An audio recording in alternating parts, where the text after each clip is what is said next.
Bien, on va commencer. Alors, l'une des façons d'examiner les rapports à la Terre de collectifs humains et non humains, c'est de voir la façon dont ils peuvent entrer en crise lorsque les conditions générales de reproduction de ces collectifs ne sont plus présentes, et pour toutes sortes de raisons qui sont assez souvent des raisons de spoliation territoriale, des raisons d'invasion des territoires par des compagnies qui bouleversent les conditions de vie, en particulier dans beaucoup de régions du monde, des compagnies minières qui provoquent des dégâts, des éboulements de terrain, des pollutions des eaux, etc. Et puis, il y a aussi un problème plus général, une condition plus générale, qui est le changement climatique, qui affecte plus particulièrement des populations autochtones parce qu'il est sensible dans des régions du monde qui sont encore assez largement peuplées précisément par des populations autochtones ayant des modes de subsistance qui ne sont pas ceux du capitalisme industriel ou marchand. Et c'est particulièrement notable dans les latitudes les plus septentrionales, où le changement climatique a des effets très visibles. C'est évidemment notable dans la ceinture pacifique avec les effets d'une augmentation de la fréquence des événements climatiques aberrants, les cyclones, les tempêtes, etc., et puis évidemment la lente montée des eaux. Mais c'est aussi sensible dans les régions de montagne, avec des perturbations qui sont liées à probablement une amplification d'effets climatiques ordinaires, qui, en particulier dans la zone pacifique, le phénomène climatique connu sous le nom de El Niño, et qui ont des effets en particulier dans les Andes, et c'est ce dont on va parler aujourd'hui. Jeremiah Cometti, un chercheur qui a passé sa thèse en Suisse et qui est en stage postdoctoral cette année et l'année dernière aussi d'ailleurs au laboratoire d'anthropologie sociale, a travaillé chez les Keros, qui est un groupe qui est assez connu chez les américanistes parce que c'est le peuple le plus qui réside dans la zone la plus haute de la région andine. Et les Kéros ont été en particulier affectés par une diminution de la pluviométrie qui a transformé leurs conditions de vie. Et c'est donc de cela que Jeremiah Cometti va nous parler. La thèse auquel je faisais référence à l'instant a été publiée il n'y a pas très longtemps, je crois, ça s'appelle « Lorsque le brouillard a cessé de nous écouter », c'est un beau titre, chez Peter Lang. Et je vous incite à la lire parce que c'est une très belle analyse qui combine à la fois une ethnographie raffinée avec une conceptualisation très originale des effets, au fond, des transformations climatiques sur des systèmes fragiles d'interaction entre humains et non-humains. Donc, je te laisse la parole pour ce voyage chez les Kéros. Merci. Je remercie encore Escola pour m'avoir invité ici à partager avec vous mes recherches que j'ai faites dans le cadre de mon doctorat, mais également aussi des recherches qui sont en cours. Comme vous voyez dans le titre, je parle du changement climatique et c'est en fait la question que j'ai consacré ma thèse de doctorat. Et j'essaie maintenant de la lier dans mes nouvelles recherches avec la question des mines. Dans le titre qui est paru dans l'affiche, je parle le pèlerinage du Seigneur de Coyoriti. Je ne l'ai pas oublié, on va le voir dans la deuxième partie de cette conférence. J'essaie en fait de lier le changement climatique à l'extraction minière dans laquelle je le définis comme une double menace à l'heure de l'Anthropocène, dans laquelle les populations autochtones, dans les Andes, mais aussi dans d'autres parties du monde, font face. Je pars en fait avec quelque chose de l'actualité, qui c'est la COP 21. Tout le monde est au courant vu que cette grande conférence a eu lieu dans le mois de décembre ici à Paris.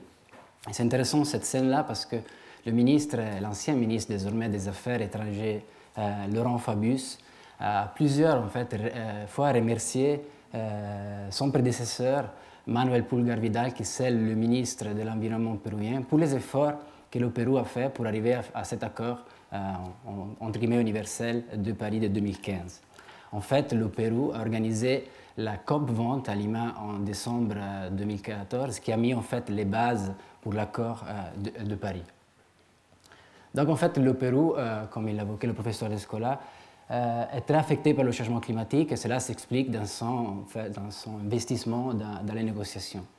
J'aime bien tout le temps montrer cette photo, ces deux photos, surtout la première de 1978, parce que c'est une photo, c'est pas anodin de dire qu'elle était montrée par Lonnie Thompson, qui est un glaciologue ou climatologue très connu de l'Université d'Ohio aux États-Unis, qui au début des années 90, était invité par Al Gore, qui à l'époque était un sénateur démocrate, qui avait déjà invité une année avant James Hansen de la NASA pour faire une conférence face au Sénat américain pour expliquer les conséquences du changement climatique.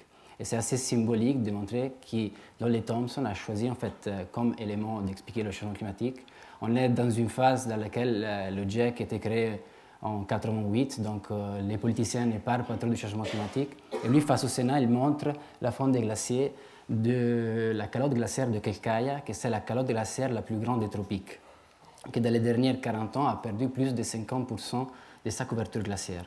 Ça, on n'est pas loin où je fais mon terrain, c'est à une trentaine de kilomètres, et c'est la cordillère Vilcanota, qui c'est la deuxième cordillère la plus grande du pays, derrière la Cordillera Blanca qui se trouve vers Huaraz, dans le département d'Ancash, au milieu du Pérou. De l'autre côté, j'étais assez frappé l'année passée parce que j'étais invité à une conférence à Arequipa, que c'est une des villes les plus grandes des Andes péruviennes. Parce qu'en même temps que moi j'étais invité à l'université pour donner cette conférence, en même temps il y a eu lieu le Pérumine, que c'est cette grande conférence. C'est en fait une conférence qui a lieu chaque 2 ans et c'est la plus grande conférence du monde sur les mines. On va voir, c'est des photos que j'ai prises à l'aéroport en arrivant. Le gouvernement est très impliqué, il y a des délégués par tout le monde, parce que selon le dogme en fait, de la croissance économique, le Pérou est en train d'exploiter beaucoup de recours des matières premières, des hydrocarbures. En fait, on voit très bien dans cette graphique que dans la région de Cusco, dans laquelle moi je mène mes recherches ethnographiques, dans la liste à gauche, c'est les hectares en fait. Dans les derniers 10 ans, il y a eu une augmentation assez massive des concessions minières données à des privés pour l'exploitation minière ou des hydrocarbures.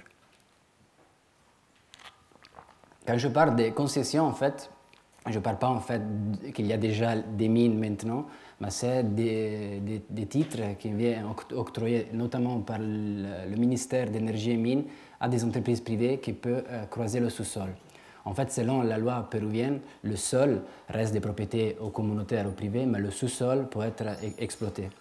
Et donc ça peut créer des conflits, comme on va voir dans la suite de ma présentation.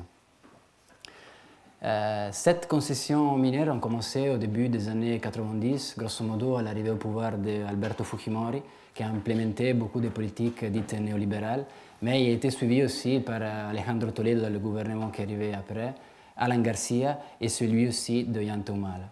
Là, on voit encore une espèce de conflit entre deux ministères. D'un côté, le ministère d'énergie et mines qui octroie ces concessions, et de l'autre côté, on a le ministère des Cultures qui essaie, en fait, à travers cette nouvelle loi qui a été votée en 2012 par le gouvernement d'Humala, de l'aide de consulta previa, la loi de consultation préalable, d'essayer de l'implémenter pour essayer de fermer l'avancée de l'industrie extractive.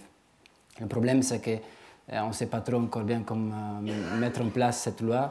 Le même président Humala dit que cette loi n'est pas faite pour les communautés dites paysannes des Andes, est plutôt pensée pour les communautés de l'Amazonie, mais même pas toutes les communautés de l'Amazonie, mais seulement celles que lui identifie comme no contactados ou des communautés isolées. Donc on vient plutôt où je fais mon terrain, chez les Kéros. C'est depuis 2010 que je mène des recherches ethnographiques. Cette photo est intéressante parce qu'elle montre en fait le territoire des Kéros. Juste derrière, vous voyez du brouillard. En fait, il se trouve en fait sur les flancs de la cordillère Vilcanota qui descend vers l'Amazonie. Donc ça crée un climat tout à fait différent des altiplanos des Andes ou des parties qui vont vers la côte péruvienne ou la partie désertique. En fait, beaucoup d'humidité monte de la forêt amazonienne et ça crée un microclimat, un macroclimat si on veut, très hostile aussi pour y vivre. Les Kéros se trouvent en fait en 150, il y a la capitale de l'ancien empire Inca, Cusco. Il se trouve juste ici, et ça c'est la montagne de la Ozangate, que j'ai montré les photos avant de la perte de la couverture glaciaire. Et ici, c'est l'entrée juste de l'Amazonie et les Kéros se trouvent dans cette zone-là. Alors, les Kéros sont devenus assez célèbres en 1955 pour être correct, quand une anthropologue très célèbre de la région, Oscar Núñez del Prado, a organisé une mission dite à l'époque scientifique, parce que les Kéros, déjà à l'époque, avaient cette allure d'être une communauté mythique qui vivait en fait dans des zones reculées, isolées des Andes, et avait cette allure d'être les derniers Incas. En fait, après cette mission académique, les 7 qui participent se rendent compte qu'en fait les Kéros ne sont pas tant isolés que ça. C'est certainement des communautés qui ont des traits très différents des autres communautés des Andes, mais ils s'aperçoivent qu'ils sont soumis à un système d'hacienda assez brutal dans lequel ils devaient payer des sortes de corvées. Et donc quand ils rentrent à Cusco et à Lima, ils commencent en fait à faire campagne pour la libération des Kéros de ce système d'isolement en fait, d'hacienda. Et c'est aussi grâce à son appui que les Kéros, quelques années plus tard, aussi avec la réforme agraire, obtient en fait le titre de propriété collective de la terre. Cette expérience est aussi rappelée au Pérou comme en fait, le début de l'anthropologie dite appliquée. Et aussi, c'est intéressant de voir comme les Kéros, aussi après cette mission, ils ont augmenté cette allure d'être les derniers Incas et le mouvement indigéniste a utilisé beaucoup l'image des Kéros pour revendiquer cette autochtonie perdue. Et on peut le voir aussi aujourd'hui avec cette reprise des Incas. Les Kéros, en fait, c'est la communauté la plus citée pour ce passé mythique des Incas. De l'autre côté, c'est aussi important de souligner que dans la région de Cusco, les Kéros sont considérés aussi comme les chamans les plus puissants. C'est un peu comme pour faire un parallèle en Bolivie chez les Kayawaya. Alors ici, c'est où en fait, les Kéros se représentent juridiquement face aux associations comme une nation qui est composée par 5 communautés. On voit à droite la plus grande que c'est Hapu, Kiko, Hatunquero, Querototorani et Marcachea. En fait, on peut dire que Hapu est en train de vivre beaucoup de bouleversements, surtout au niveau logistique et matériel, c'est-à-dire que les Maranatha, donc une église évangélique de Florida, des États-Unis, est entrée et a changé beaucoup, comme on va voir, la communauté au niveau matériel, mais aussi au niveau des pratiques. À Kiko, un peu la même chose parce qu'un prêtre de Dinamarque, Padre Peter, est entré il y a une vingtaine d'années et il a ramené des routes, donc ce sont un peu plus les 2 communautés les plus connectées. Par contre, Hatunquero, Querototorani et Marcachea restent assez, on va dire, entre guillemets, traditionnels. Et c'est notamment à Hatunquero, dans le village de Charcapata qu'on voit en haut, et Espadilla de Marcachea que moi j'ai fait la plupart de mes recherches ethnographiques. Dans ces villages-là, clairement, il n'y a pas de route qui arrive direct. Il faut passer des cols à 5000 mètres, après 4 ou 5, même plus heures de marche pour arriver à ces villages. Mais par contre, il y a de plus en plus surtout vers la partie haute d'Atunquero, des routes qui sont en train de se construire. Donc, par exemple, le premier village d'Atunquero, depuis mon dernier voyage de l'année passée en septembre, est connecté avec la route qui arrive directement de Paucartambo ou de Ocongate, de l'autre partie de la montagne. Alors, si on reprend en fait le schéma de John Moore du contrôle des 3 étages écologiques, les Kéros sont un parfait exemple. En fait, ils sont considérés comme une communauté transhumante ou semi-nomade parce qu'ils bougent toute l'année par rapport au calendrier agricole. La plupart de l'année, les Kéros ils le passent dans la Puna, que c'est la partie la plus haute, jusqu'en bas des glaciers, qui se trouve grosso modo entre 3500 mètres et 4500, et dans laquelle l'activité la plus importante est faire paître les alpagas et les lamas. Donc il y a tout le temps un membre de la famille qui reste avec ces animaux pour aussi les protéger des prédateurs. Deuxièmement, donc la maison principale des Quéraux se trouve normalement à cette altitude, même si les Quéraux ils ont 4 ou 5 maisons dans lesquelles ils se déplacent pendant l'année. Le deuxième étage écologie, la Quechua, qui se trouve entre 2500 et 3500 mètres, les Quéraux cultivent différents types de tubercules, de la papa nativa, Oca, Lysas, et ils se déplacent par rapport à la saison et la pomme de terre et l'altitude qui doit être cultivée.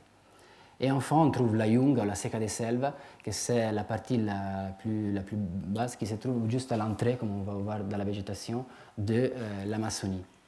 Là-bas, les Quéraux cultivent différentes formes de maïs et ils profitent aussi du bois pour des outils agricoles ou pour la maison.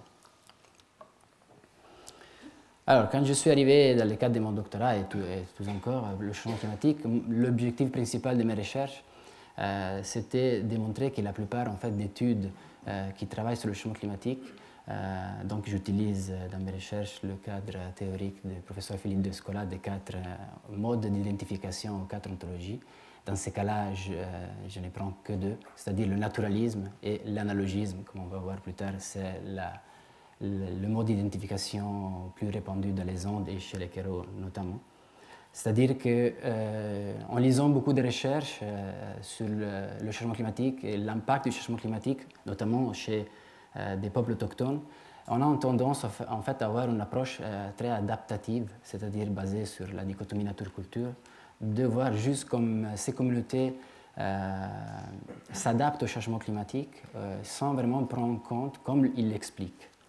Donc c'est pour cela que j'ai décidé de créer, avec mes lectures, cette définition que j'appelle la représentation du changement climatique. Et pour arriver à définir ce que j'entends pour représentation du changement climatique, j'utilise 3 concepts ou, si vous voulez, 3 phases analytiques ou méthodologiques qui, à mon avis, sont utiles pour faire une comparaison, notamment avec les recherches issues d'une ontologie naturaliste et un point de vue autochtone comme celle des Quéraux. D'abord, j'utilise le concept de perception. Je l'utilise dans une façon très, on va dire, limitée, c'est-à-dire que je m'intéresse juste à voir si une communauté donnée perçoit le changement climatique et d'abord comment le perçoit. Et quand je parle de changement climatique, je parle notamment des changements des phénomènes atmosphériques comme la pluie ou des changements climatiques plus généraux. Là, il faut faire une précision. Normalement, dans la littérature anglophone, ce que moi j'entends pour représentation du changement climatique, eux, ils l'entendent comme perception. On peut penser au livre de Perception of Environment de Tim Ingold. Donc, mon usage de perception est beaucoup plus limité. Et en fait, en quelque sorte, il se chevauche avec ce que j'entends pour interprétation du changement climatique, c'est-à-dire comment en fait, cette société, les Quéraux notamment, expliquent ce changement des phénomènes atmosphériques ou du climat. Mais pour bien comprendre ces 2 concepts, à mon avis, c'est essentiel de voir le type de relation, donc une écologie des relations que cette société donnée établit avec les entités non humaines. C'est pour ça que mon dernier concept, si on veut l'appeler comme ça, c'est celui de relation.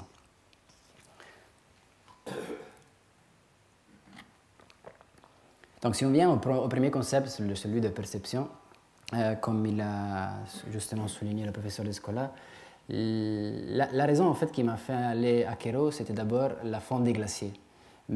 Parce que comme j'étais fasciné aussi pour les photos que je vous ai montrées avant, et c'était très dramatique de voir avec quelle ampleur les glaciers de la Cordillera Vilcanota étaient en train de fondre. Par contre, dans le discours des Quéraux, en parlant avec eux, le phénomène en fait, le plus évoqué, c'est en fait le changement des pluies. C'est-à-dire qu'il pleut beaucoup plus pendant la saison des pluies, et par contre, il y a des saisons sèches beaucoup plus longues. Et ça a toutes des conséquences sur la cultivation. Par exemple, quand il y a trop d'eau pendant la saison des pluies, les animaux, surtout les nouveau-nés d'alpaca et lama, ils meurent. Aussi, la production des pommes de terre, il y a beaucoup de pommes de terre qui sont humides, donc ils sont beaucoup plus petites et parfois aussi pourries, pas mangeables. Au contraire, pendant la saison sèche, les animaux ne trouvent plus de pâturage, donc il y a beaucoup d'animaux qui sont faibles et maigres et beaucoup ils meurent. Un autre changement assez perçu par le Kéros, c'est le changement de température. Mais il faut penser qu'il y a un changement de température maximale et minimale. C'est-à-dire que pendant la journée, il fait beaucoup plus chaud. Quand même, il fait plus chaud. Et pendant la nuit, il fait plus froid par rapport aux températures qu'ils étaient habitués. En outre, un autre changement, c'est l'arrivée du givre nocturne, qui est très important dans le mois d'août, par exemple, parce que le Kéros, pendant ce mois, met à l'extérieur de la maison el chugno et la moraya, que c'est deux types de pommes de terre déshydratées, qu'on laisse sécher la journée d'août quand il ne pleut pas au soleil, et on met dehors la nuit, les nuits de gel. Ce procès permet en fait de garder la pomme de terre pour beaucoup plus de temps. Et dans des cas de pénurie de nourriture, ce type de pomme de terre est très fondamental. Le problème, c'est que cette givre nocturne, il n'arrive pas quand il était prévu. C'est-à-dire qu'il peut arriver en août, mais il peut arriver aussi pendant des autres mois de l'année. Et d'abord, en finale, la fonte des glaciers est évoquée, mais c'est plutôt pour le moment une chose assez visuelle qui n'impacte pas vraiment directement les cultivations des Kéros. Ça, c'est une partie que je n'ai pas travaillé dans ma thèse, mais que j'ai commencé un peu à y travailler pendant mon dernier terrain, mais j'y veux quand même encore insister parce que j'ai encore des données pas précises. Et c'est en fait l'observation des Pléiades. En fait, pendant le mois de juin, notamment la fête de Saint-Jean, le 24 juin, les Kéros observent en fait les étoiles, Kutu en quechua, c'est en fait les solstices d'hiver. Et il y a différentes façons en fait, de pouvoir lire ces étoiles pour essayer de comprendre quand il faut en fait, semer les différents types de pommes de terre. Par exemple, il faut regarder la luminosité des étoiles. Il y a des Kéros je vous lis cet extrait, qui dit « Si les étoiles ne se voient pas bien, il va y avoir beaucoup de pluie. » Donc là, c'est un signe, la saison va être beaucoup pluvieuse ou pas. Le timing, en fait, quel jour il sort, les étoiles. Donc il dit si elle sort plus tard, on doit semer plus tard. Aussi la taille des étoiles. En fait, il dit hatun kutu ayin cosecha, qui du quechua ça signifie une étoile grande, ça veut dire une grande récolte. Ce type en fait d'observation, selon aussi Benjamin Orlo, ça date probablement d'une époque précolombine, mais ça reste une hypothèse. Par contre, j'ai recueilli une autre façon de lire en fait la météorologie, si on veut dire, que c'est ce que les Kéros appellent cabanuela, qu'on peut le trouver sous le terme cabanilla, c'est-à-dire son système analogue de dire si le 1er août il pleut, il va pleuvoir dans le mois d'août. Si le 2 août il pleut, il va pleuvoir dans le mois de septembre, et si le 3 août il pleut, octobre, et comme ça pour les 12 mois de l'année. Là, probablement, c'est un système importé par la colonisation, parce qu'on retrouve des pratiques comme ça aussi au sud de l'Espagne. Ce qui est important, en fait, c'est la figure de l'Arariwa, qui, par exemple, dans certaines communautés, comme celle de Marcachea, il semble qu'il soit disparu. En fait, l'Arariwa, si on veut, c'est une sorte de météorologue de Kéros. Mais c'est lui qui se doit occuper, en fait, de lire ces signes de l'environnement, et donc décider quand il faut s'aimer. Mais c'est aussi lui qui normalement doit diriger toutes les cérémonies qui vont avec cette partie, on va dire, plus agricole. Et là, je pense qu'il faut prendre le temps pour bien comprendre ça. Quand on parle de travail quotidien agricole dans les Andes, on ne peut pas s'empêcher de le concevoir sans la partie rituelle.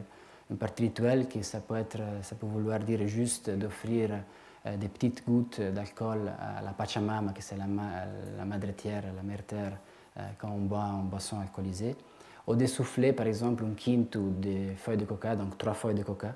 En quelque sorte, on remercie chaque jour les apous qu'en fait, avec la Pachamama, représentent les divinités des Kéros. Les apous, on peut les traduire en fait comme les esprits sacrés des montagnes des Kéros. Et donc, en fait, ce type de rituels quotidiens, mais aussi des cérémonies plus collectives, sont très importants et il faut les vraiment concevoir en parallèle avec le travail quotidien, le travail agricole. C'est intéressant de voir un récit de Toribio, que c'est une personne âgée de presque plus de 90 ans de Marcachea, qui lui explique en fait l'absence de l'Arariwa dans la communauté avec la fin du système d'hacienda. À son avis, il dit que le fait que le système d'hacienda est tombé Et pendant le système d'Hacienda, il devait payer beaucoup de corvées, donc en pommes de terre, des récoltes au patron. Donc la riva jouait un jeu clé. Si la riva ne faisait pas son travail, les Quero subissaient une punition par le seigneur de l'Hacienda. Donc à son avis, c'est à cause de la fin du système d'Hacienda que dans cette communauté, il n'y a plus de la riva. Par contre, il y a encore de la riva dans les autres communautés comme celle de Atunquero. Cette entrée un peu vite sur la partie rituelle, ça me permet aussi de montrer qu'il y a une hiérarchie en fait de chamans chez les Quero, qui sont appelés normalement Pacu en termes général. En fait, on trouve à l'échelle la plus basse celui qui est le Pampamizayok, c'est-à-dire un type de chaman qui peut lire des signes comme la lecture des feuilles de coca, mais ne peut pas communiquer directement avec les divinités comme la Pachamama ou les Apus. Et après, il y a les Altomizayok, qui c'est celui qui techniquement, un peu plus que techniquement, ils ont été pris 3 fois par el rayo, donc ils ont été fulminés. Donc ils ont le pouvoir directement, à travers des cérémonies, de se connecter et parler directement avec les esprits des montagnes. En fait, il y a tout un débat à Quero s'il y a encore des Altomizayok. Il y a des gens qui disent non, il y a des gens qui disent qu'il y en a 2. C'est très intéressant que ces 2 Altomizayok n'habitent plus à Quero, mais habitent à Cusco et on les retrouve beaucoup, comme on va voir plus tard, dans les parties du monde, même en Europe, pour faire des cérémonies avec tout le circuit du tourisme mystique. Donc si on passe au deuxième, c'est l'interprétation du changement climatique. De temps en temps, quand je parle avec les Quero, ils utilisent des expressions de sciences dites naturelles. Ils ne parlent pas vraiment du changement climatique, ils parlent plutôt des termes comme trou dans l'ozone. Mais il faut aussi souligner qu'il y a beaucoup des acteurs exogènes qui vont, ils parlent avec eux, eux-mêmes ils vont à Cusco. Les ONG même organisent des workshops, des tailleurs sur le changement climatique. Donc ce n'est pas vraiment une explication qui est sur des sciences naturelles, mais il y a une intégration de certains termes techniques. Mais ce n'est pas beaucoup de Quero qui les utilisent. Par contre, une explication un peu plus répondue à Quero, c'est cette idée en fait, du temps cyclique que dans les Andes on appelle comme Pachacuti. C'est en fait ce renversement d'espace-temps. En fait, il faut penser que le temps en fait, dans les Andes n'est pas linéaire comme l'Occident, mais penser avec l'espace-temps qui se bouleverse, il change complètement. Mais cette explication-là, en fait, de lier le changement climatique en fond du temps cyclique, est très difficile de comprendre s'il vient directement chez les Quero de la tradition andine ou a été aussi importé par les églises pentecôtistes, notamment les Maranatha que j'évoquais avant, parce que les églises millénaristes, ils ont profité beaucoup de cette idée de Pachacuti pour entrer en fait, le discours de la fin du monde dans ces communautés. Donc on ne sait pas très bien. C'est difficile en fait de dire d'où ça vient cette idée de fond de temps cyclique.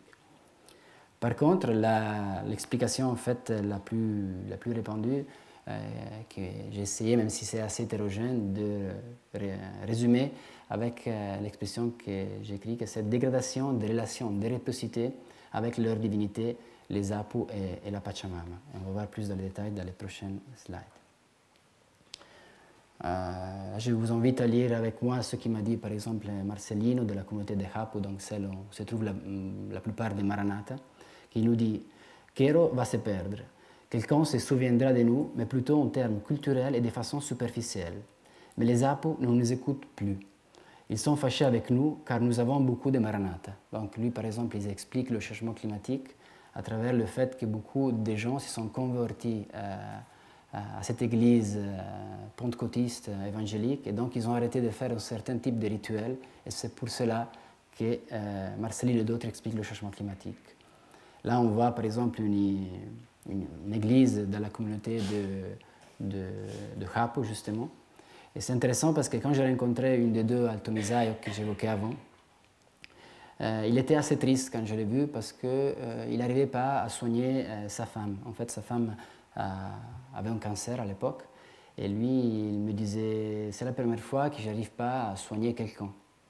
Et moi, je lui ai demandé pourquoi, à son avis, il n'arrivait pas à le soigner. Et lui, il me dit « parce qu'en fait, mon fils, il s'est converti à l'église Maranatha. Donc, si j'arrive même pas à éduquer, entre guillemets, mon fils vers ces pratiques, j'ai été puni, et c'est pour ça que j'ai perdu le pouvoir, en fait, de soigner ma femme ». Encore Umberto de Marcacea qui nous dit « Aujourd'hui, c'est chacun pour soi. Tout le monde pense seulement à gagner de l'argent. Tous les kéros que tu vois à Cusco, tu as déjà rencontré beaucoup de kéros à Cusco, n'est-ce pas? Bref, tous ces kéros qui se vendent comme des vrais pampamisayok, donc des kéros de l'échelle plus basse, sont des monteurs.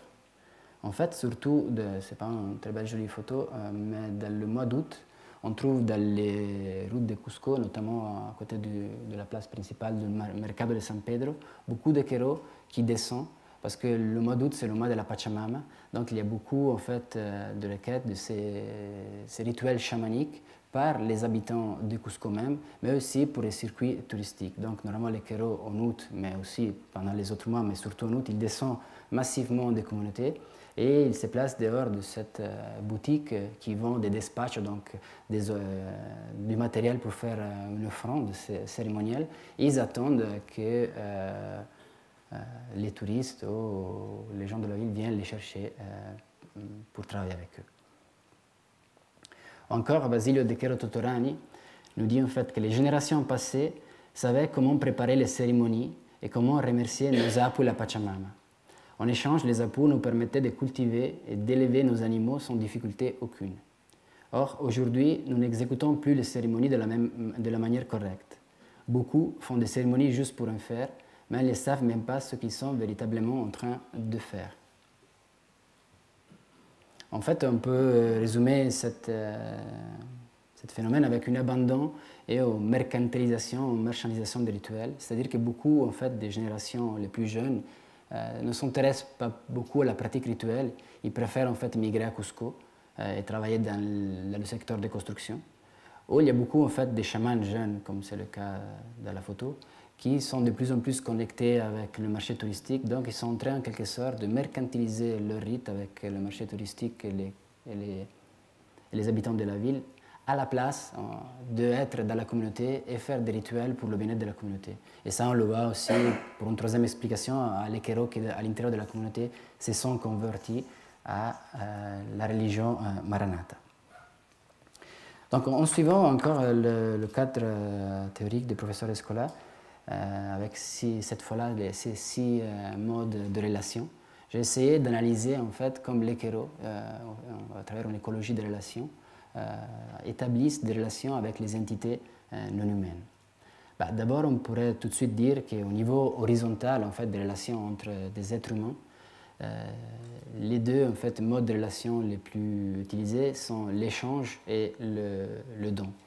En fait, on trouve différentes pratiques de réciprocité, par exemple, qui s'appellent Aini du Quechua, ou la Minka, qui c'est des types de... Aujourd'hui, vous venez à travailler dans ma chakra, dans mon terrain, et demain, c'est le contraire. Par contre, la Minka, c'est un peu moins réciproque. Donc, des travaux communautaires dans lesquels on s'échange des relations de réciprocité.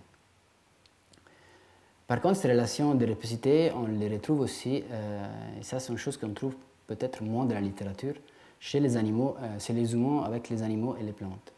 Par exemple, clairement pas tous les animaux et toutes les plantes, notamment les animaux les plus importants, c'est-à-dire les alpagas et les lamas. Et par plante, j'entends surtout la pomme de terre, qui c'est le principal aliment des kéros. Pour les animaux, les alpagas, c'est intéressant d'évoquer pendant le Falchai, que c'est la fête du carnaval qu'on a vu la photo tout au début de ma présentation. Les kéros normalement sacrifient des alpagas ou des lamas. Et avec cet acte de sacrification, en quelque sorte, ils entrent en contact avec l'esprit du troupeau des animaux et ils communiquent avec eux. En fait, selon les kéros, ils écoutent comme les animaux veulent être traités. C'est-à-dire qu'il y a certaines règles que les kéros doivent respecter. Et si les kéros respectent ces lois, et s'ils les protègent des prédateurs, après, les animaux lui donnent en fait, la laine pour les tissus, ou ils se laissent sacrifier pendant cette pratique de sacrifice pendant le carnaval. La même chose, on la retrouve aussi avec la pomme de terre. J'aime bien évoquer un des premiers épisodes que j'ai vécu quand je suis rentré pour la première fois à Kéro. J'habitais avec une jeune chamane, celui que vous avez vu dans la photo. Et après qu'on a cuisiné, j'ai essayé de faire du ménage dans la maison. Lui, il était sorti à chercher de l'eau dans la rivière pour nettoyer les plats.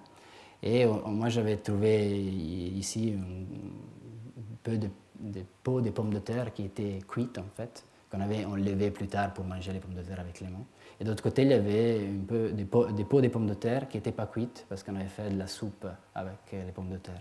Donc moi, j'ai uni les deux types de peaux, cuites et pas cuites. Et lui, il rentre avec l'eau de la rivière. Il me regarde et me dit, mais tu es en train de faire quoi? Et moi, je voulais dire que je voulais faire un peu de ménage pour aider un peu dans le foyer, vu que je venais d'arriver. Et lui, il me regarde dans les yeux et il me demande, mais toi, normalement, tu dors avec les morts? Alors, moi, face à cette question-là, je n'avais pas beaucoup de réponses. J'ai dit, je soupçonne que non, mais je ne suis pas sûr. Et alors, il m'a dit, alors pourquoi tu es en train de mettre les peaux des pommes de terre qui ont été cuites, donc ils ont perdu leur animaux, leur esprit, avec les peaux des pommes de terre qui n'ont été pas cuites, donc ils ont encore leur esprit et leur animaux.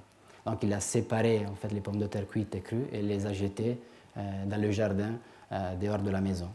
Il ne m'a pas parlé pour toute la soirée, mais le lendemain, quand il est venu me parler, il m'a dit, écoute, nous, à Quero, on a des règles qu'il faut respecter. Les pommes de terre nous dictent la façon de laquelle ils veulent être cultivées, la façon avec laquelle ils veulent être cuisinés et comment ils doivent être mangés. Si nous, on ne respecte pas ce que les pommes de terre veulent, elles ne se laissent pas plus cultiver par nous. Donc ça nous montre aussi une relation en fait, de réciprocité aussi avec les êtres humains et les pommes de terre. La même chose, on va voir aussi avec les divinités, comme on a vu avant. On demande en fait aux divinités une bonne récolte ou le bien-être des troupeaux à travers des cérémonies. Donc, dans quelque sorte, on offre à travers des cérémonies cet esprit que moi j'appelle Sami ou animaux comme offrande vers les divinités et au contraire les divinités comme une relation de don et contre-don dans le bien-être à la communauté, aux troupeaux, aux récoltes. On voit aussi cette dynamique avec les ancêtres, mais là on le fait aussi dans l'espoir qu'après les générations futures, là il y a une relation un peu plus transitive dans laquelle les générations futures ils le feront aussi à Quero le jour qui eux-mêmes pourront être des ancêtres. Mais ces relations de réciprocité, c'est intéressant, on les trouve aussi avec les non-humains, avec les non-humains. Malheureusement, je n'ai pas beaucoup pour le moment de données démographiques sur ça, mais il y a un épisode qui est intéressant. Il y a quelques temps, c'est un récit que j'ai recueilli à Quero, il y a eu une pénurie d'eau, donc il ne pleuvait pas pendant la saison sèche, et les chamans ils ont organisé des cérémonies pour faire arriver l'eau, mais l'eau ne voulait pas arriver. Donc une des plus sages des chamans demande aux enfants de la communauté d'aller en fait dans la jungle, au début de la Seca de Selva, pour prendre beaucoup de crapauds et des grenouilles. Moi, assez naïvement, je demande mais pourquoi des crapauds et des grenouilles? Et lui dit mais parce que en fait, les enfants ils ont ramené les grenouilles et les crapauds à l'altitude de 4000 mètres. Et vu qu'eux, ils ont une relation de réciprocité beaucoup plus étroite avec l'eau et avec la pluie, après quelques heures, il a commencé à pleuvoir, sinon les crapauds et les grenouilles allaient mourir. Donc ça montre aussi une relation en fait, de réciprocité avec les non-humains et non-humains. Donc pour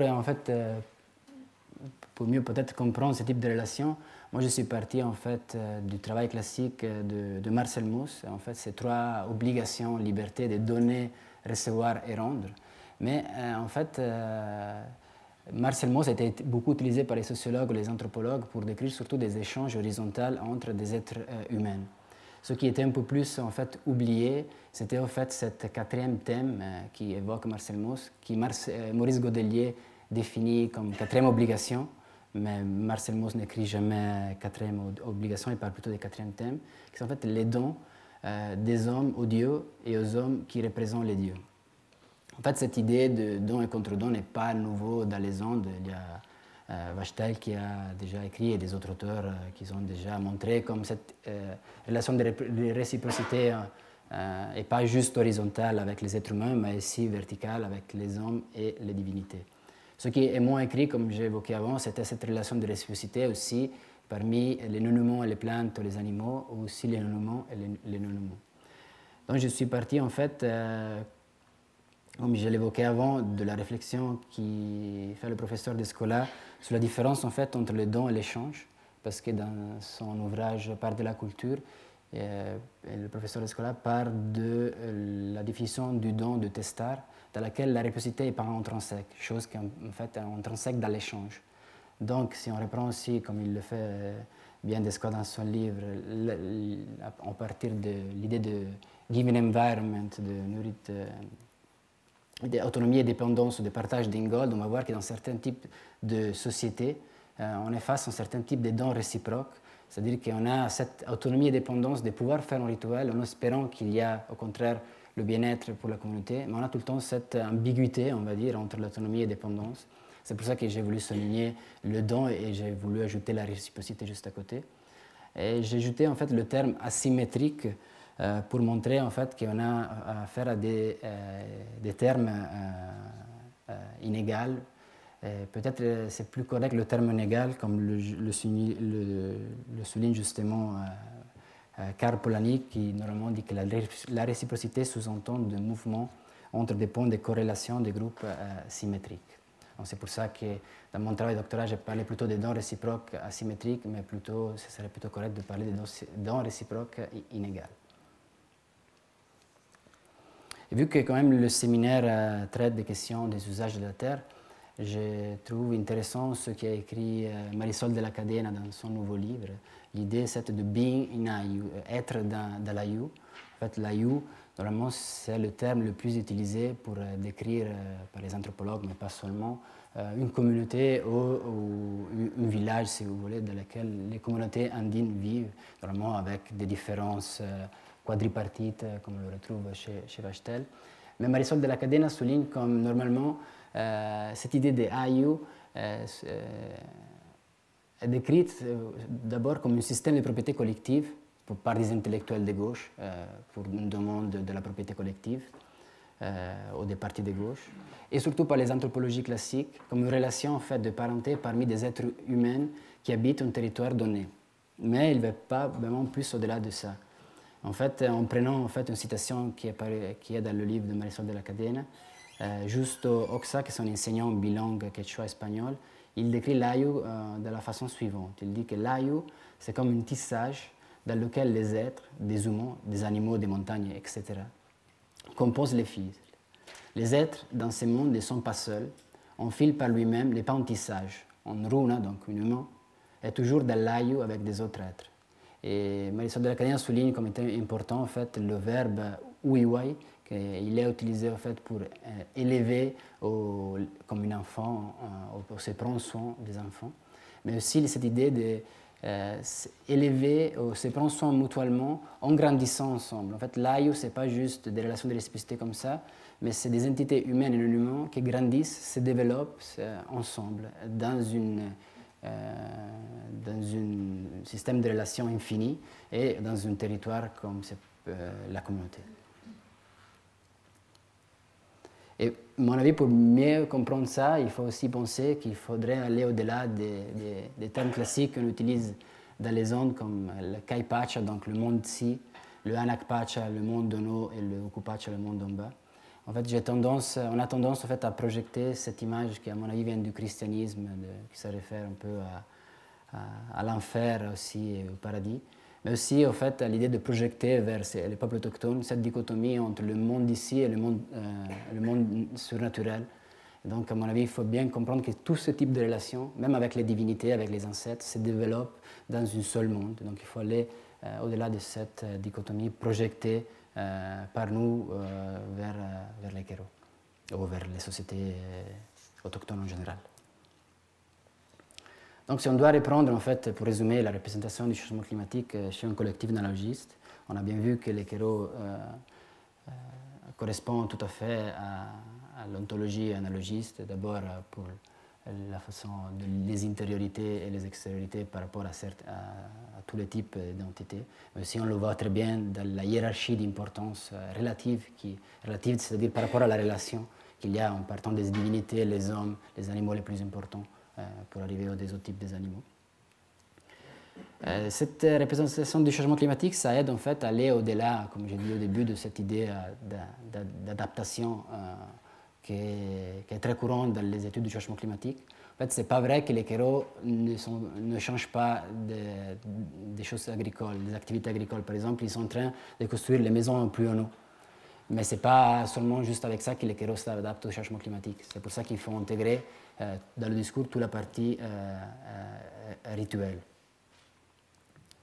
C'est pour cela que c'est intéressant, à mon avis, de reprendre les trois concepts que j'évoquais avant, la perception, l'interprétation et la relation, et mettre en confrontation les correspondances et les différences entre les explications qui viennent du naturalisme et celles qui donnent les kéros de l'analogisme.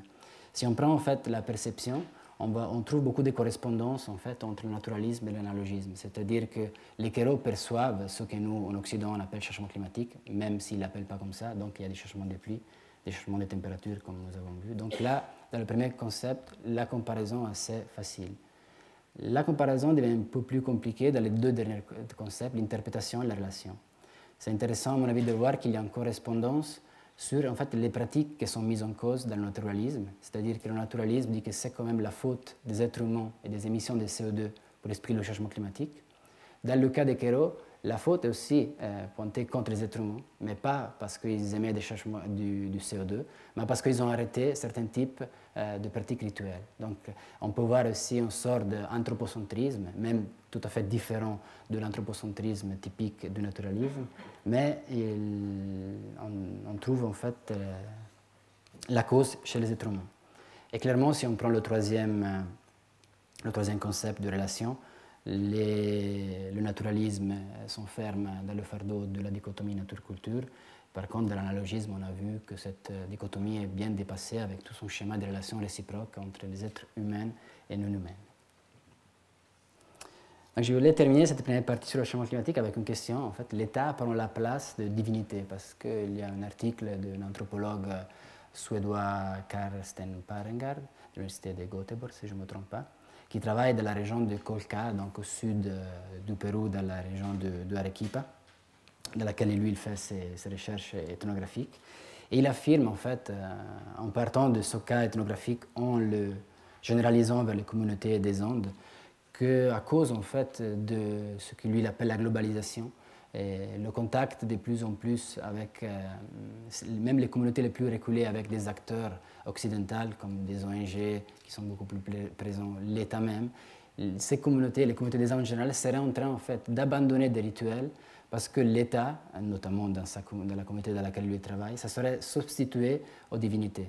Il explique à travers son travail ethnographique que les paysans avec lesquels il travaille auraient arrêter de faire des cérémonies pour demander l'eau parce que l'État a implémenté un système d'irrigation dans la communauté. Donc l'eau maintenant est fournie par l'État et plus par les divinités ou les montagnes.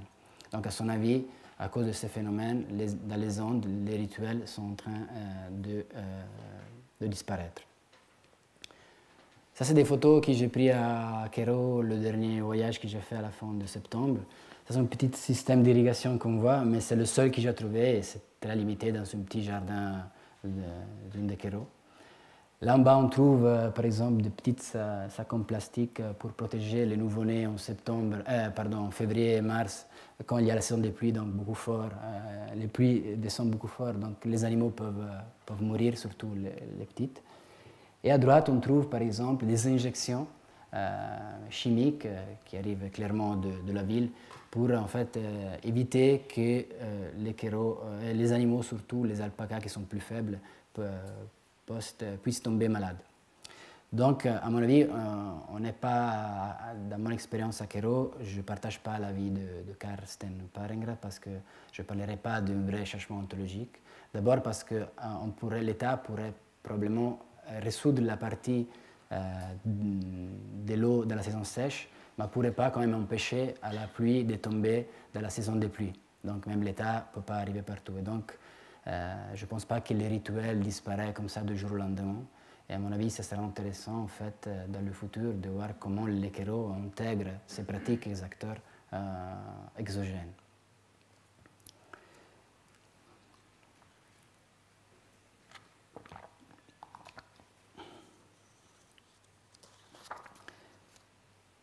Maintenant, on arrive à ma deuxième partie, que c'est la partie qui est liée à l'exploitation des mines. Et je parlerai aujourd'hui surtout de le pèlerinage au Seigneur de Coyoriti, qui est en fait la plus grande manifestation religieuse, on va dire, dans les Andes, dans laquelle plus de 10 000 pèlerins montent à l'auteur de 4500 mètres, juste en bas d'une des montagnes les plus sacrées. L'Ausangate, que c'est la montagne la plus grande de la région, se trouve juste derrière. Et ici, à l'auteur, moi j'ai pris la photo juste derrière mes épaules, il y a une des deuxièmes, c'est l'Apu Sinakara, qui est très important. Là, on trouve différents types de danses. Il y a beaucoup d'articles qui ont été écrits sur le Seigneur de Coyoriti, si c'est des manifestations syncrétiques ou pas. Comme vous le savez, Cusco, après la conquête, était une des villes qui a plus de saintes. En fait, tous les symboles incas ont été presque couverts avec en iconographie catholique. Et là, pas par hasard, dans une des montagnes plus importantes de la région, en 1780, il y a eu l'apparition en fait du Seigneur vu par un pasteur. Et donc, c'est juste là-bas que l'Église catholique a mis son église. C'est aussi intéressant parce que les Queros y vont chaque année. En fait, j'ai oublié de dire que le pèlerinage au Seigneur de Coyoriti se met en place quand il y a le Corpus Christi, donc normalement entre le mois de mai et juin, par rapport à quand tombent les fêtes de Pâques. Et les Queros arrivent normalement un jour après les autres, et pas toutes les communautés, mais la communauté par exemple de Hapu met en scène le Boarichunchu, qui est en fait la danse qui représente le sauvage de l'Amazonie. Donc quand j'étais à Cusco, mon dernier séjour, j'ai pu participer à cette manifestation qui ont lieu à la Plaza de Armas, la place la plus importante de Cusco. Parce qu'en fait, tous les pablitos, qui sont tous ces figurantes qui font toutes des danses pendant les fêtes de Coyoriti, étaient en train de manifester contre le fait que l'État avait concessionné, notamment, comme on a vu avant, le ministère de l'Énergie et Mines, toute la partie autour du pèlerinage du Seigneur de Coyoriti. En fait, la partie même où il y a l'église, elle ne peut pas être concessionnée parce que depuis 2007 ou 2011, je ne me rappelle plus, est protégée par l'UNESCO comme bien immatériel. Mais juste la partie à côté, dont en fait les pèlerins vont, parce qu'ils ne restent pas juste à côté du sanctuaire, ils font tous un pèlerinage, juste aller jusqu'au glacier. C'est intéressant de noter comme normalement, jusqu'à il y a quelques années, les pablitos, les figurantes, allaient jusqu'au glacier de Sinakara et prenaient une partie du glacier et le ramenaient chez eux à Cusco. Maintenant, les autorités, à cause du changement climatique, c'est un peu paradoxal, ils ont interdit cette pratique. Et donc, les pablitos ne peuvent plus monter à prendre un morceau du glacier. Ça m'a rappelé aussi des manifestations qui ont été décrites aussi par Marisol de la Cadena, qui avait travaillé aussi sur un projet des mines pas loin de l'Ausangate, qu'on va voir tout de suite. Donc j'ai fait un peu d'enquête et je me suis aperçu en fait que la région en fait, où il y a les Queros, en fait la plupart étaient concessionnés pour l'exploitation minière. Si on voit là bien, cette partie-là en blanc, c'est justement où il y a le sanctuaire du Seigneur de Coyoriti, donc par loi, n'était pas possible la concessionner. Et les Queros sont surtout juste une petite partie là dans le département de Quispicanchi, mais surtout ils sont ici, dans le département de Paucartambo. Donc pratiquement tout le territoire de Queros a été concessionné. Concessionné, encore une fois, ça ne veut pas dire qu'il y a des mines. Pour le moment, il n'y a pas de mines dans le territoire de Queros. Donc on peut voir, après on peut discuter sur aussi la définition des conflits, mais selon la Defensora del Pueblo, en janvier de 2016, il y a 17 conflits latents dans la communauté, dans la région de Cusco, pardon. 2 sont des recours contre l'État, une c'est une démarcation territoriale, mais 14 sont des conflits socio-environnementaux. Normalement, c'est lié en fait à des problèmes avec l'exploitation minière. On peut penser, ici on a parlé beaucoup en Europe du cas d'Espinar pour l'entreprise de Glencore anglo-suisse. Une chose peut-être importante à souligner, c'est que les 3 minerais en fait, les plus exploités, c'est le cuivre, l'or et l'argent. Donc j'ai profité pendant mon dernier terrain pour poser la question en fait, aux Queros de ce qu'ils pensent à propos de l'exploitation possible des mines de la région. Et il y a Manuel de la communauté de Kiko qui, sur ce sujet, nous dit « Nous sommes préoccupés pour la Pachamama et pour l'eau. Je ne veux pas qu'ils rencontrent l'or. Les Apu et la Pachamama ne volent pas. Je suis en train de regarder les feuilles de coca et les Apu ne volent pas les mines. Les seigneurs de Coyoriti ne veulent pas. Plusieurs fois, ils sont venus à Kiko, mais ils n'ont jamais rien trouvé. Certains Pampamisayok travaillent afin qu'ils ne trouvent rien. Ils font des cérémonies, ils soufflent le quinto de coca. » Donc à mon avis, là, c'est très important de retenir que d'abord, c'est les divinités même, les Apu, les Pachamama, qui ne volent pas les mines. Donc les Quero, en quelque sorte, demandent à travers la lecture, par exemple, des feuilles de coca, donc on a un intermédiaire qui puisse communiquer avec eux. Et de l'autre côté, on voit aussi comme les Pablitos, donc des gens de la ville de Cusco, en plupart, quand ils manifestent contre l'exploitation minière, ils vont en place à manifester. Par contre, les Quero, ils me disent que pour empêcher aux mines d'entrer, ils font des rituels pour demander aux Apu et à la Pachamama que les gens qui vont faire des explorations de la communauté ne trouvent pas l'or. Parce qu'eux, ils savent qu'il y a de l'or, mais ils ne veulent pas que les entreprises ils le trouvent. Encore, à Lipio de Atunquero, on nous dit on va faire des cérémonies afin que les Apu ne le laissent pas entrer. Donc encore la même dynamique. Et c'est là qu'un peu différent, mais je trouve intéressant, c'est Nicolas de Marcacea qui nous dit que les Apu existent pour ceux qui cohabitent, il utilise le mot convivre en espagnol, avec eux. Pour les autres, les Apu, ce sont juste des montagnes. Mais pour nous, c'est comme une destruction en fait, de nous-mêmes. Donc détruire en fait, l'Apu, c'est comme détruire les Quero même. Et ça me renvoie en fait au conflit que j'ai décrit avant, qui n'était pas loin, évoqué par Marisol de la Cadena, dans lequel il y avait encore Alan Garcia comme président, qui, vers la fin de son mandat, en 2011, à propos du conflit, pas loin de celle qu'on a vu avant, il dit « Revenir à ces formes primitives de religiosité dans lesquelles on ne peut pas toucher cette montagne car elle est un Apu, elle est pleine d'esprit et je ne sais pas quoi, eh bien, si nous arrivons à cela, alors il n'y aura pas de mine. Il ne faut pas toucher cette colline, sinon des créatures de Dieu vont se fâcher. On est en train de revenir à cet animisme primitif. Je crois qu'on a besoin plus d'éducation. » Donc on voit très bien la volonté politique de dire il faut éduquer ces indigènes primitifs.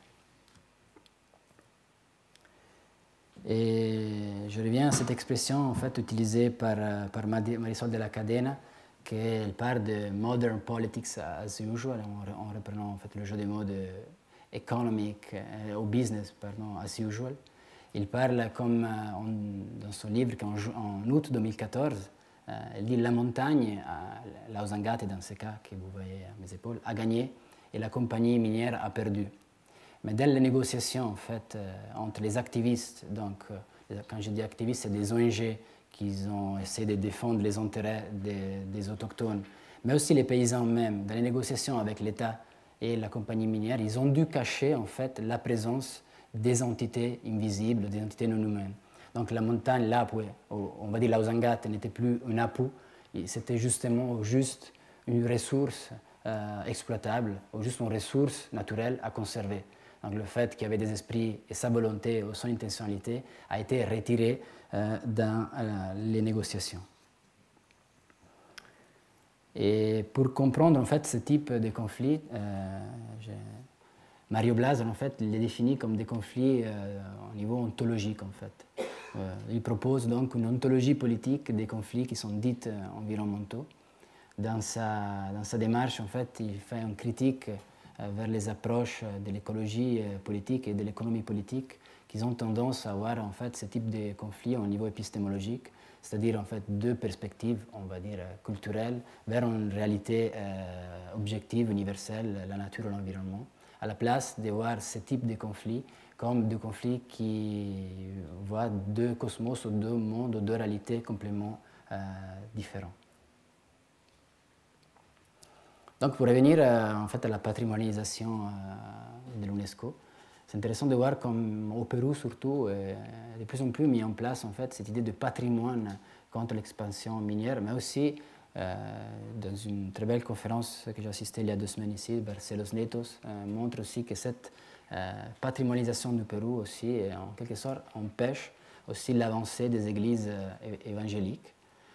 Mais si on revient en fait à l'idée des mines, on voit que le pèlerinage au sanctuaire du Seigneur de Coglioriti est défendu par la liste du patrimoine culturel de l'UNESCO depuis 2011.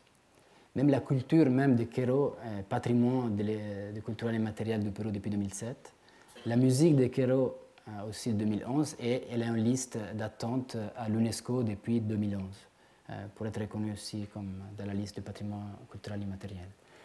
Donc cela me fait arriver aux conclusions que dans un contexte en fait de néolibéralisme, de multiculturalisme néolibéralisme, pour reprendre les mots de Charles Hale, on va valoriser en fait certains types de célébrations comme le Seigneur de Coglioriti, les artefacts des autochtones, ces musiques et cette éducation bilingue, mais sans vraiment aller à intégrer ou prendre en compte dans le débat leur ontologie et leur façon de concevoir le monde. Donc, ces conflits ontologiques, pour reprendre encore les mots de Mario Blaser, dépassent en fait la réalité de la politique moderne. Ces conflits, ils tendent dans les domaines de la cosmopolitique, un terrain dans lequel des mondes multiples et divergents se rencontrent. La question qui se pose alors est de définir quelle entité spécifique il faut consulter dans ces genres de conflits. La difficulté aussi pour l'anthropologue, ou pour moi-même quand je suis face à un certain type de récolte de données, est également de faire face à un type de relation auquel je ne suis pas vraiment familier. Donc si je devais esquisser un schéma spéculatif pour le cas de Quero, je dirais dans un premier temps que tous les humains en fait n'ont pas la capacité de communiquer ou consulter les entités non humaines. Ce rôle est joué principalement, comme nous avons vu, par les Pampamisayoc ou les Altomisayoc. Donc même pas toutes les Quero peuvent communiquer, mais il y a juste en fait des intermédiaires, si on veut l'appeler comme ça, qui peuvent communiquer avec les entités non humaines. Ensuite, à mon avis, il s'agit d'identifier quand et quelle entité il faut consulter. Nous avons vu que les Apu et la Pachamama sont les entités non humaines les plus importantes de la hiérarchie des Quero. Mais il faut également souligner que chaque Apu a également des pouvoirs et des rôles spécifiques et différents. En effet, pour chaque cas particulier, une entité humaine peut être consultée. Et là, je reviens à un exemple ethnographique, un récit que j'ai recueilli en 2012, qui dit qu'un jour, il y a une invasion des Chayu, que Chayu c'est un type de cochon, qui avait envahi la partie de la Yunga, donc le niveau écologique à côté de l'entrée de l'Amazonie, dans lequel les Quero cultivent le maïs. Et donc, tous ces cochons étaient en train de manger le maïs cultivé par les Quero. Alors, les chamans, ils ont organisé en fait une cérémonie pour essayer de se connecter avec l'esprit des animaux, mais ils n'ont pas réussi. Donc, ils ont demandé en fait à l'Apu qui se prend soin de ces animaux, quoi il devait faire pour chasser ces animaux. Donc, l'Apu lui conseille en fait de construire un pont sur la rivière, parce qu'en fait, ces cochons étaient en train d'aller vers l'Ausangate, mais ils étaient restés à Quero parce qu'ils ne pouvaient pas passer le fleuve. Donc les Quero, ils ont construit le pont et les Chayu sont repartis vers l'Ausangate en laissant la production des maïs des Quero. Donc on peut bien voir qu'au début, dans ce cas-là, les Quero ils ont essayé de connecter avec l'animal en soi, ils n'ont pas réussi, donc ils ont passé par l'intermédiaire d'un Apu pour trouver la solution. En fait, dans le cas de l'entrée des mines, je dirais qu'il y a une forte composante aussi symbolique dû au fait qu'on va vraiment creuser dedans, littéralement, dans une divinité qui peut être la Pachamama ou l'Apu. Donc l'enjeu devient directement plus important. Nous l'avons vu aussi avec le récit de Nicolas avant, qui nous dit que quand on détruit un Apu, c'est en fait comme détruire les Quero même.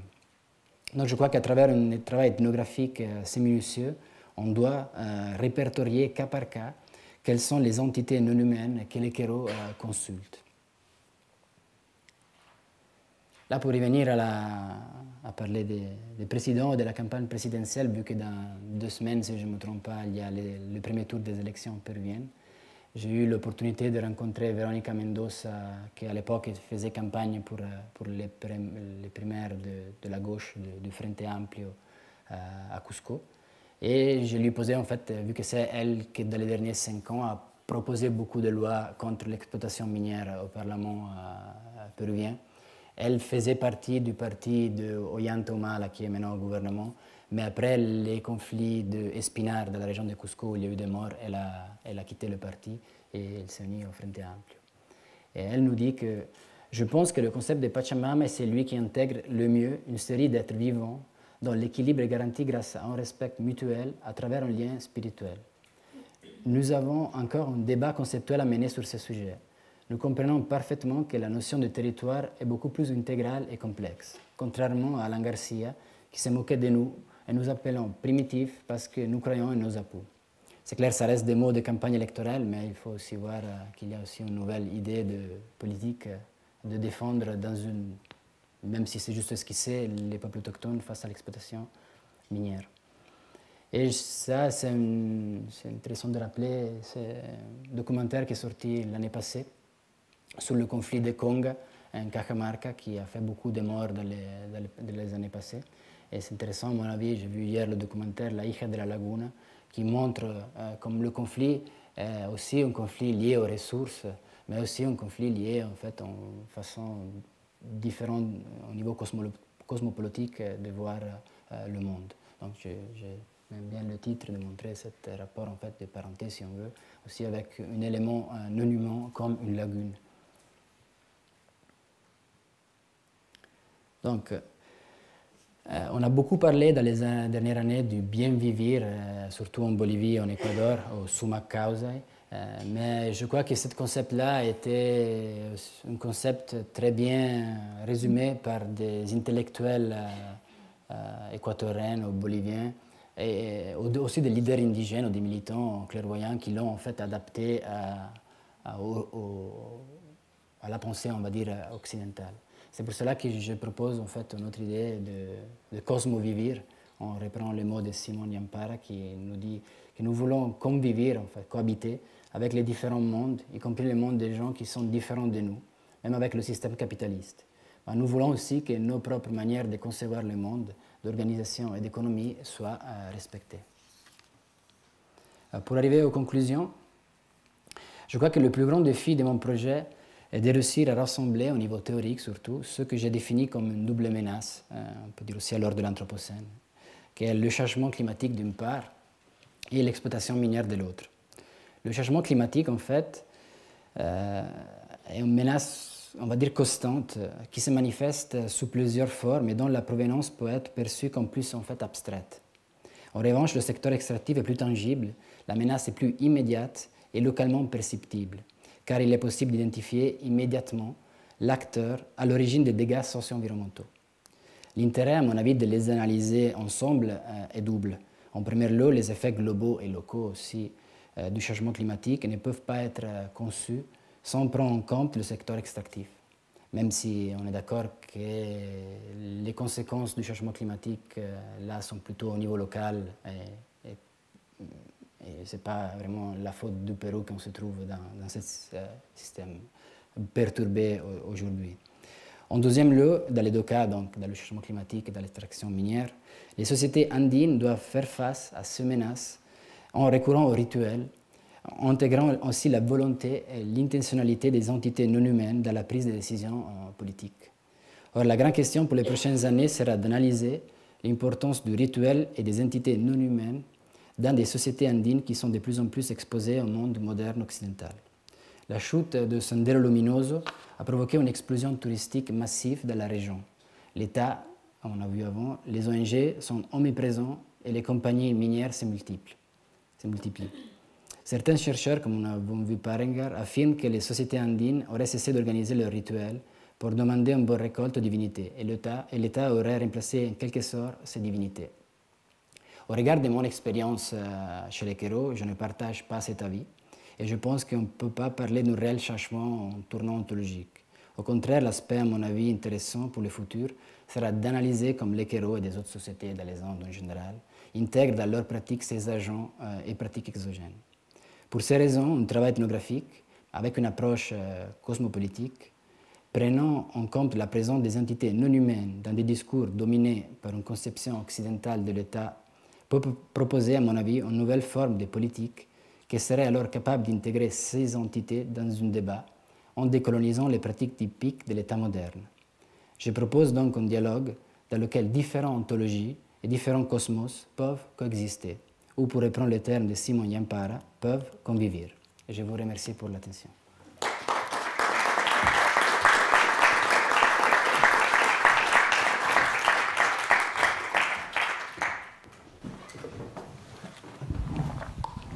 Merci Jérémia pour ce très bel exposé. Avant d'aller au fond, je voudrais juste faire une remarque anecdotique à propos d'Alain Garcia, qui, on le sait, a fait sa thèse à l'École des hautes études en sciences sociales, je ne dirais pas avec qui, et qui, au fond, représente assez bien l'état des contradictions intellectuelles dans cette institution, et plus généralement d'ailleurs parmi les praticiens des sciences sociales, entre d'un côté quelqu'un comme Garcia qui représente la forme classique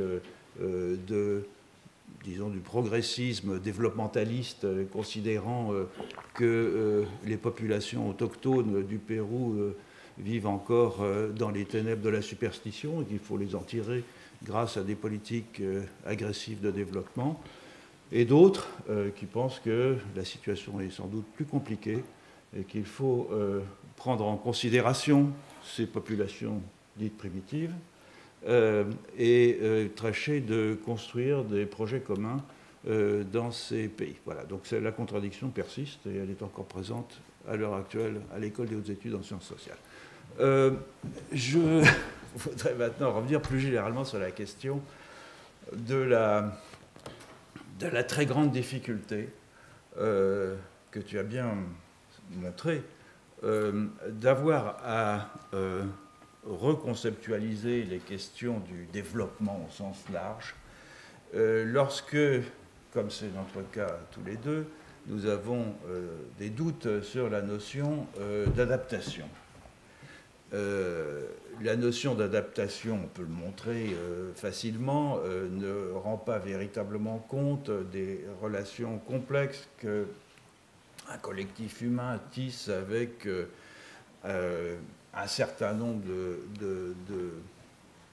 un environnement au sens large, c'est-à-dire évidemment des plantes, des animaux, mais aussi des esprits, des divinités, etc.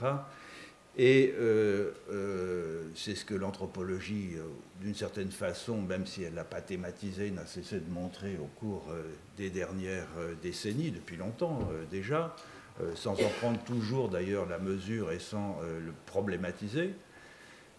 Mais évidemment, la question du changement climatique pose un défi terrible à cette reconceptualisation de l'adaptation, puisque l'idée d'adaptation, c'est-à-dire l'idée qu'on a un collectif humain plongé dans un environnement qui serait complètement séparé de lui et qui va bricoler pour s'adapter à cet environnement, qui est l'idée classique des sciences naturelles et de l'écologie, y compris de l'écologie politique et de l'écologie humaine, et de l'anthropologie écologique d'ailleurs. Cette idée-là, tout d'un coup, elle est confrontée à ce problème d'une transformation environnementale large, brutale, massive et rapide, qui est celle du changement climatique. Et là, il est impossible de ne pas prendre en considération le fait que les populations doivent s'adapter. Mais évidemment, elles ne s'adaptent pas dans les termes habituels où on conçoit l'adaptation, c'est-à-dire elles le font un peu, tu l'as dit tout à l'heure, hein, elles le font en transformant l'altitude où on construit les maisons, en transformant certaines pratiques culturelles, etc., mais pas uniquement en termes écologiques ou économiques. Et donc, il faut s'adapter d'une autre façon, et évidemment en fonction des interprétations que l'on donne de ce changement climatique. Alors, ce qui est intéressant dans le cas que tu nous as décrit, c'est que, au fond, alors que la responsabilité du changement climatique, sauf pour quelques sénateurs républicains aux États-Unis, est maintenant largement acceptée comme étant d'origine anthropique, la responsabilité de ce changement, pour les Kéros, elle n'est pas celle que la plupart des gens raisonnables connaissent, c'est-à-dire, au fond, le développement des activités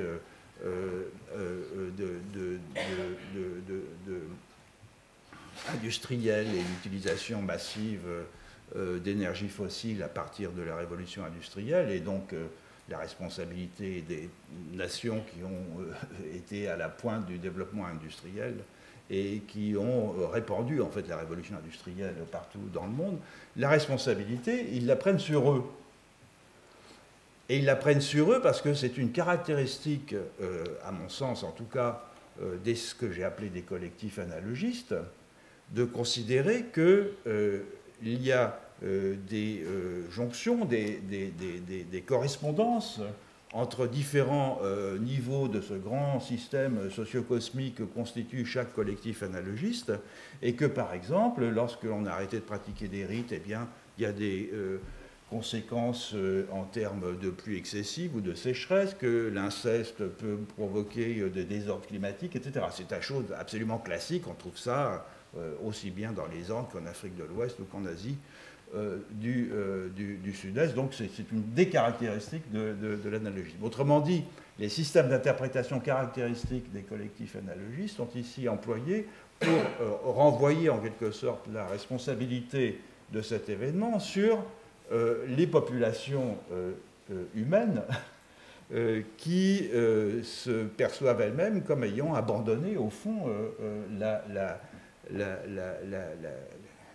leur devoir vis-à-vis de certains des membres du collectif, et en particulier ces membres très importants du collectif que sont les divinités, en l'occurrence les apous, la Pachamama, etc., etc. Et donc c'est une situation qui est dramatique quand on l'observe, parce que c'est nous qui sommes responsables, c'est nous, civilisation industrielle, etc., qui sommes responsables de ce qui se passe, et en fait, cette responsabilité est imputée assez logiquement dans un collectif analogiste au fait de ne pas avoir respecté les rites. Alors, la question que je me pose à ce propos, elle vient au fond des solutions que tu évoquais à la fin. Hein. Que faire et comme tout anthropologue qui est concerné par le devenir des populations avec lesquelles il a vécu, tu te sens concerné par la nécessité de trouver des solutions. Et en l'occurrence, c'est continuer à respecter les rites en les diversifiant, etc. Alors,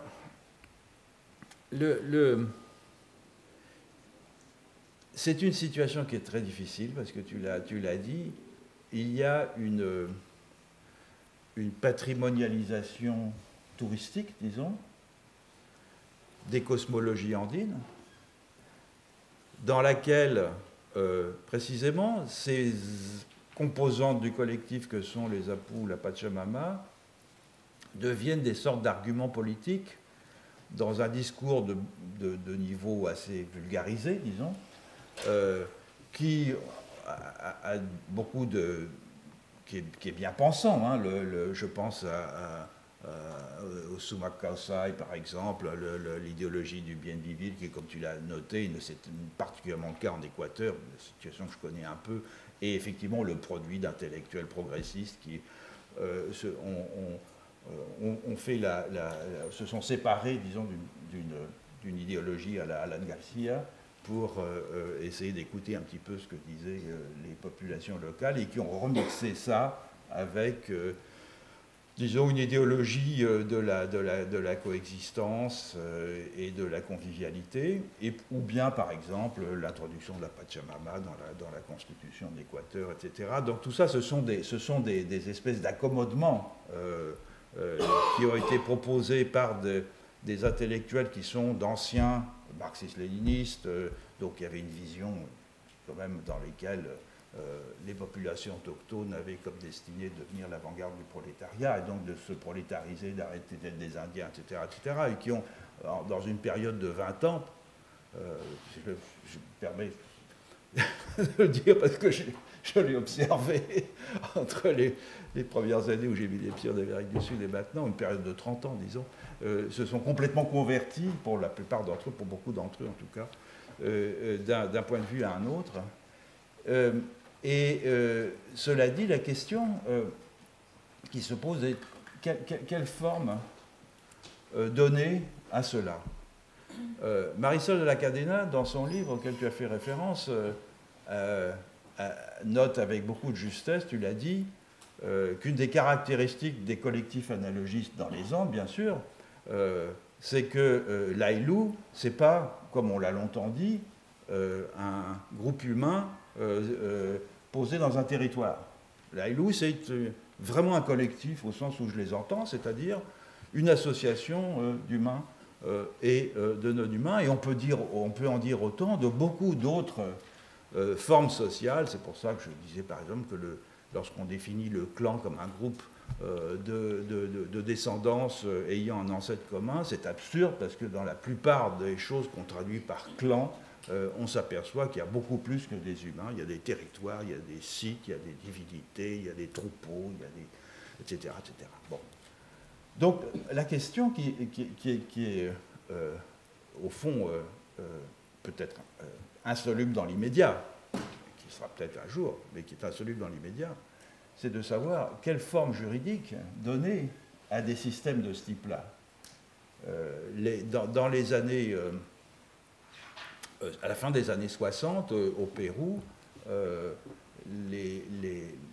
transformation du système juridique, ou plus exactement les lois de réforme agraire, ont permis la création de communautés autochtones. Mais ces communautés autochtones ont été pensées, au fond, comme des communautés dans lesquelles les humains avaient des droits sur un territoire. Mais pas du tout, évidemment, en prenant en considération l'ethnographie que tu viens de nous montrer de façon magistrale, dans laquelle des humains et des non-humains avaient des droits sur un territoire. Et c'est ça la différence. Pourquoi? Parce que, et moi je le connais pour beaucoup d'entre eux, notamment les anthropologues qui ont été à l'origine de ces lois de la réforme agraire de la fin des années 60, c'était effectivement des gens qui ont lutté contre la dictature progressiste et qui progressivement est devenue de plus en plus progressiste d'une certaine façon, mais qui étaient des léninistes et qui pensaient inconcevable que autre chose que des humains puissent avoir des droits sur des ressources. Donc on est dans cette situation maintenant qui est assez difficile et dans laquelle, au fond, il n'y a pas que les pratiques que des gens comme les Kéros, il n'y a pas que ces pratiques qui sont en cause, c'est-à-dire il n'y a pas que le développement possible de rites qui permettraient de resserrer les liens avec les Apos. Il y a aussi des questions qui sont purement juridiques et politiques, de transformation pour lesquelles, au fond, il est important que les gens qui sont à la fois concernés et qui, comme nous, peuvent éventuellement avoir l'oreille des autorités politiques, luttent de façon à ce que, finalement, le système juridique et institutionnel et constitutionnel reflète mieux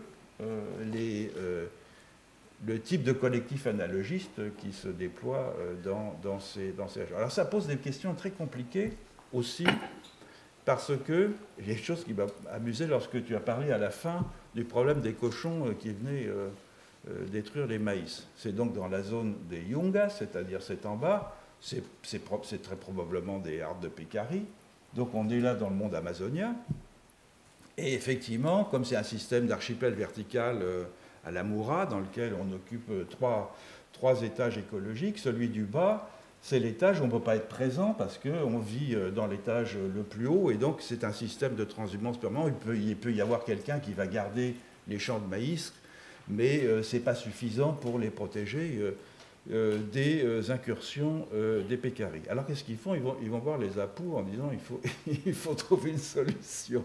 Alors c'est là qu'on voit une grande difficulté, c'est qu'en régime analogiste, on va voir un Apou, mais pour traiter avec des Pécaris, on n'est pas en régime analogiste, on est en régime animiste. Qu'est-ce qu'on fait pour traiter avec des Pécaris en régime animiste? On va voir non pas un Apou, on va voir le maître du gibier. Donc est-ce que les intermédiaires ou les spécialistes rituels, qui sont des spécialistes de la relation avec les Apous, sont en mesure de traiter avec les maîtres du gibier?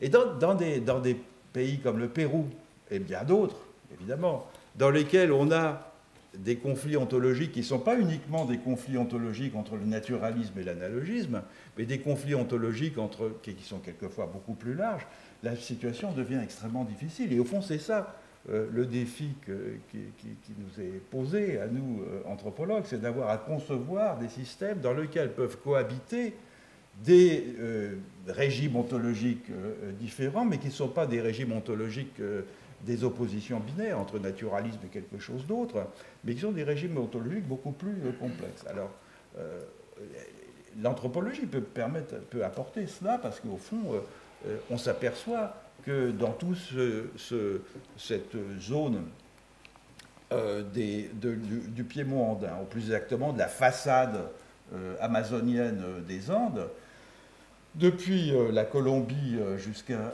la Bolivie, il y a une très grande antiquité dans l'habitude d'avoir à gérer ces relations, et pas uniquement en termes d'archipel vertical, puisque l'archipel concernait notamment la zone amazonienne, mais aussi en termes d'interaction.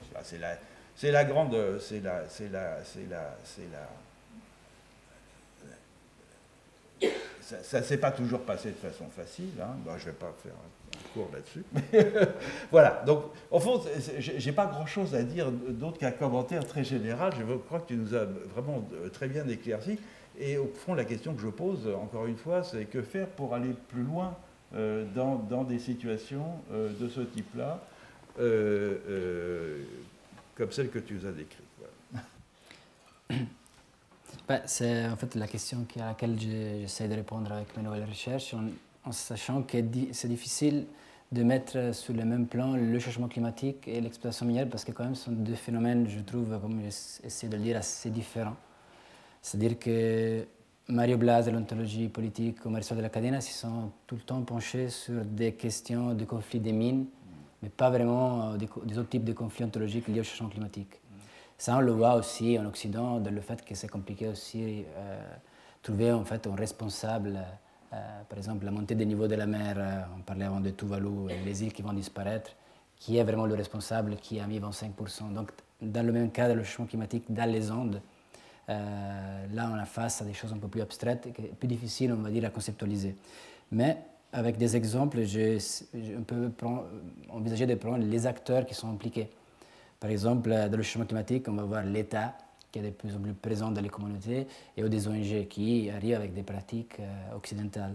Par exemple, à Cusco, à l'université, j'avais fait un petit cours dans lequel j'ai proposé aux étudiants d'aller à Quero, et c'était surtout, il faut le dire, des agronomes, des biologistes et des chimistes. Et c'était un petit jeu de rôle dans lequel je proposais d'aller à Quero et faire face au changement climatique, et de voir, je laissais complètement l'exercice libre, quelles étaient les priorités. J'ai fait faire le travail à 4 groupes différents, et 4 groupes différents ils sont arrivés à dire on va là-bas, on va implémenter des systèmes d'irrigation sans vraiment tenir en compte ce que les Quero d'abord pensent du changement climatique. Donc je pense que le travail des anthropologues doit être d'abord celui-ci, de montrer en fait la nuance qu'il y a envers cette idée d'adaptation. Parce que, comme justement était souligné, ce n'est pas que les Quero ne s'adaptent pas, mais il faut voir l'adaptation pas juste en chose occidentale, mais avec la partie rituelle avec. Et ça, la plupart des acteurs, ils ne le font pas vraiment. C'est dans le cadre de la conférence que vous avez organisée ici sur l'Anthropocène, m'étais pensé sur les questions en fait, de responsabilité des hommes. J'avais montré que Cette responsabilité que j'ai montrée dans ma présentation là est plutôt locale et je la recueille dans la communauté. Mais il y a 2 ou 3 étudiants, pas beaucoup, il faut le dire, qui ont étudié à Cusco, donc ils savent l'explication scientifique du changement climatique, mais eux, ils ont tendance à expliquer le changement climatique au niveau global, avec tout le temps une idée analogiste, du fait que c'est les êtres humains ont beaucoup de collectifs humains qui sont en train de perdre conscience de l'existence des esprits ou de la Terre comme un esprit.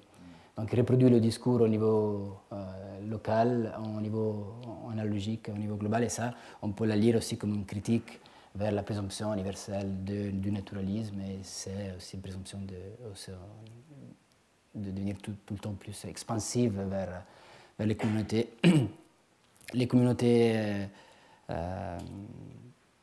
autochtones. Ce que je trouve intéressant, à mon avis, au système juridique, c'est la figure du chaman. Je me suis tout le temps posé la question. Le chaman peut être un leader, donc être représenté, et quand je parle là de représenter, je parle d'une représentation politique typique à l'État moderne, donc comme représentant de la communauté, un leader communautaire. Mais on peut commencer vraiment à voir le chaman vraiment comme le représentant, pas seulement de la communauté, mais des entités non humaines. Parce que, comme j'ai dit avant, pas tous les êtres humains peuvent communiquer avec les entités non humaines. C'est un rôle qui est donné normalement au chaman. Alors là, Kero, maintenant la question c'est encore plus compliqué parce qu'en fait, juste le fait d'être un Kero, et normalement des hommes, même si dans les 2 Altomisaïa que je n'ai pas dit avant, une des 2 est une femme, donc il y en a 2, un homme et une femme, la plupart des Kero, hommes de plus de 25 ans, se revendiquent chaman juste pour être Kero.